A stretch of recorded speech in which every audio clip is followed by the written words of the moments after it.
नमस्कार दोस्तों।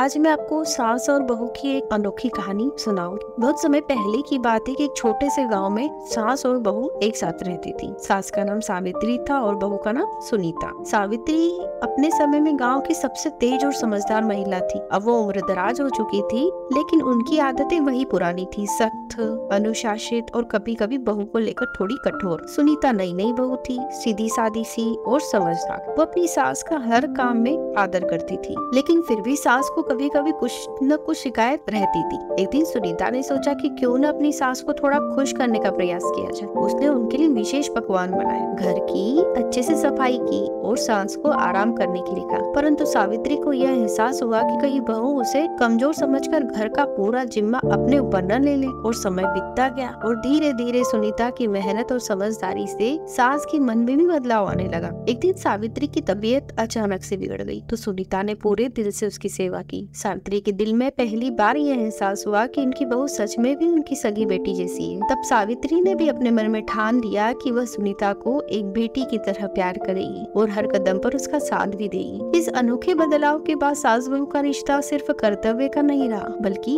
दोस्ती और प्यार का बन गया था। अब दोनों हर बात में एक दूसरे का साथ देती थी, एक परिवार की नींव की तरह रहती थी। इस कहानी से हमें क्या शिक्षा मिलती है दोस्तों? कि रिश्ते में थोड़ा सा समझौता, प्यार और समय देने से हर रिश्ता मजबूत एक न एक दिन जरूर हो जाता है, चाहे वो रिश्ता सास बहू का ही क्यों ना हो। धन्यवाद दोस्तों।